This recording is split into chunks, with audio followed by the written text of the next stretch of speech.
David Crosby, you are. Sorry. You're gonna try it again. Go ahead. It's okay, man. We'll just keep going. David Crosby, you are in contention possibly for an Oscar this year for an original song you wrote for the film Little Pink House. How did the opportunity to work on this film present itself? In the first place, yeah, it's a good story. When it happened, there were some people who took a very strong interest in it. People who are very opposed to eminent domain because eminent domain generally gets used wrongly. And when it happened, they teamed up with Suzette Kilo and they took it all the way to the Supreme Court. A friend of mine, really good writer named Jeff Benedict, just thought it was a fantastic story, a great story, and he wrote a book on it. He called me one day and said some people really want to do a movie based on this book. Would you consider writing some music for the a song for the movie? And I said, yeah, I like the story a lot. I feel strongly on Suzette Kilo's side, and let me see what I can do. So I went to my son, James Raymond, who is a really good writer, and he and I wrote that song, and we felt then that it wasn't something we were going to get rich on. We just did it because we thought that they were right. And the song turned out, really well. We were really happy about the song. It's a beautiful song. It's very simple with just how it's put together, but it's very resonant and a little haunting also. And I love. Yeah, no, go on. No, it's trying to be. It's trying to make you feel stuff. I mean, that's obviously our gig. It's to try and take you on a little emotional voyage there. But I do think, the thing I like about it most is that it's not heavy-handed. It's not, you took my house and you are bad guys. It's her love for the house. That's where I found the elevating part of it. That's what made me really, feel like there was something there to say. That's actually what I wanted to ask you next was, what about the movie resonated with you the most? I'm guessing it was her story, her personal relationship with that property. It was, the story made it into the movie successfully from the book and from the original happening. They did really do a good job of catching the story. I was incredibly impressed with the people who made the film. The lady who directed it, the lady who the two ladies, the bad girl and the heroine, were stunning. Everybody in the film did a really good job. I was really knocked out by the level of filmmaking that they achieved in it.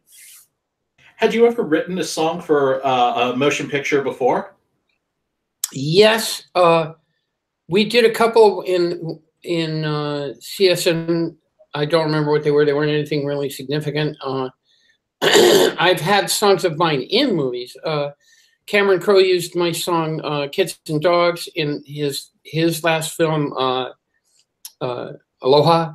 I was really thrilled about that because it was a very beautiful film. They used my song to start the Woodstock movie. I've been fortunate. A couple of times people have used my songs really well in films. And you played Woodstock, correct? Oh yeah. Yeah. Oh, yeah. I mean, that's got to be something to have to actually have been a part of it, and then to actually single your music out to be used in the movie about that whole thing. Yeah. I try not to think about Woodstock too much because it's probably one of the most frequent questions I get in life. Was it really like at Woodstock? Was it really cool? And yeah, it was really cool, but I don't think about it. I would have. I think about tomorrow a lot. I think about tomorrow a lot. I think about, next week. I think about what I'd like to do next year. That's where my head is. I assume that it's just something that had to be experienced, and no level of storytelling can really communicate what that experience was like. So, well, the storytelling of it means that every year that passes, it gets larger in complete defiance of the proper laws of perspective. Every year that passes, it gets slightly bigger. Yeah, there were actually 9 million people there, and of course there's all these people saying, "Yep, I was there. I was at Woodstock," and they were actually out on the New York State Thruway, stuck in the 25-mile long Woodstock that happened on the freeway when they closed it. They couldn't get any more cars in, and nobody could get in. Those people were all on their way there. So they just pulled off to the side and had their own Woodstock by the freeway. Like 20 miles of it. Just make the best with what you got. Hey, go to the party you're at. Exactly.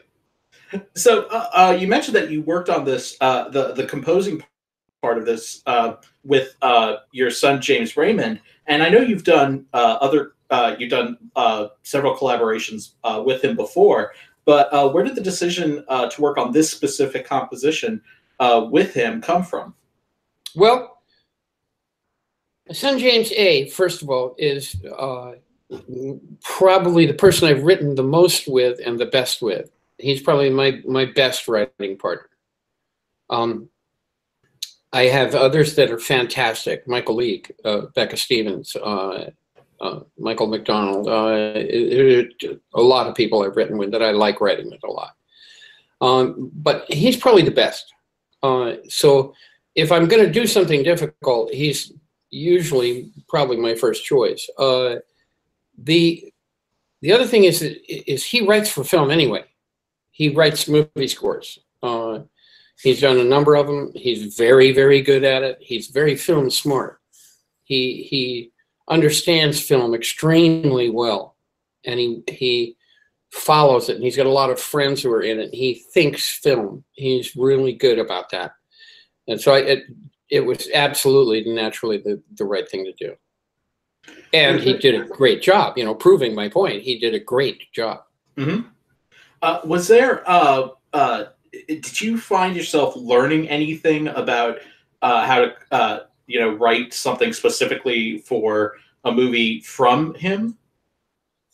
I did. He's very, very, very, very, very smart guy and an incredible writer. What I've learned from him is to, to not be afraid to be as complex and as strange with the music as I really want to be.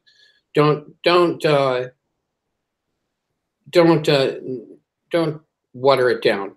He goes for it whole hog. He doesn't compromise at all. He writes the music he really feels, and that's, I think, correct. I think he's right about that, and I did learn that largely from him. So there's a possibility that you could get nominated for an Oscar for this. I mean, you've already had an immensely accomplished career. What would an Oscar nomination mean to you at this point in your career, and also what would it mean to get this kind of recognition for something you did with your son? Well, it would mean a really interesting 3-generational family tie-up. My dad was a cinematographer, very good one. He did you ever see High Noon? Yes. That movie? My dad shot that. Beautiful movie.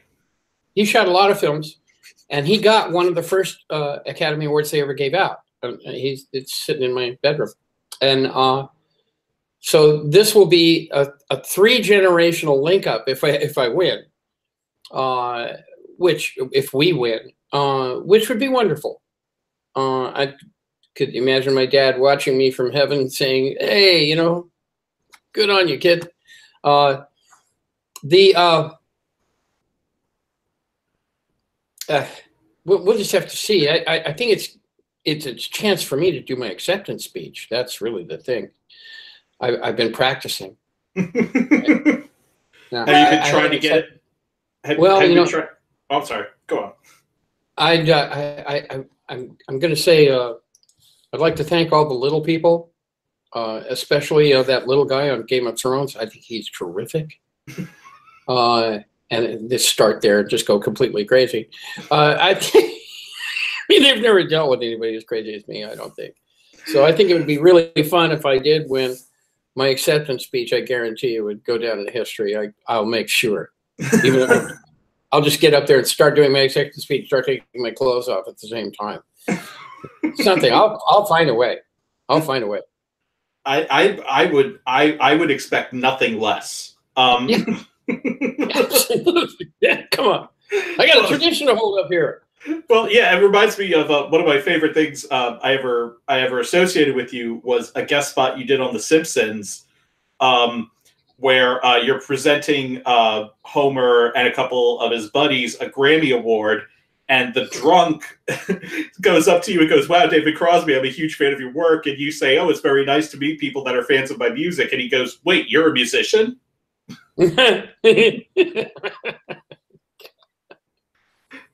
Yeah, but I thought that that's really nice. Great, man. It was really fun meeting Matt and those guys, and because I worship them because of all the really incredibly even-handed character assassination that they do. I just love those guys. And one other thing I wanted to ask you about is, so you've had the honor of being inducted into the Rock and Roll Hall of Fame twice. You were inducted, I believe, as a member of the Byrds and as a member of Crosby, Stills, Nash. And what I was wondering was, what were your experiences like receiving that honor? Well, when we won the first one for the Byrds, Grammys weren't really that big yet, so it was an honor, When we went for CSN, it had already gotten big and sort of crazy. I'll tell you how I look at it. I got some of how I look at it from my dad. My dad never took the Oscar he had a Golden Globe too. He never took him seriously. Early on, he used the Oscar for doorstop. He wasn't real impressed with it. And of course, nobody knew then, it was the second year they ever gave him out. So nobody really knew what the hell they were. It's not like it is now. You have a row of them up there. It's your lifetime achievement. You built a beautiful oak case for them, glass front, and they're lit. His lesson to me, although he didn't actually say it, I got it from what he did, was don't be too impressed. Don't be too impressed with the prizes and the awards and stuff. The respect to your peers, that's a genuine thing. But winning all the awards is, It's all I'm not that impressed with it. I think I would be now. I would be completely impressed with it. Probably more than he was by a long shot. I would be thrilled to win. And it means a lot. So you're basically like, it's now that you have the whole experience of your career, it's more something that you're able to reflect kindly upon. Yes, I would be thrilled, actually, to tell you the truth. It'd mean a lot. Well, David, I'm so ecstatic that we got to talk to you. This was fantastic. We wish you all the best and all the best of luck. Hopefully we see you get nominated and we can talk to you as an Oscar winner. Oh, please. I'd really enjoy it. Thank you, man, for the help. Appreciate it. Absolutely.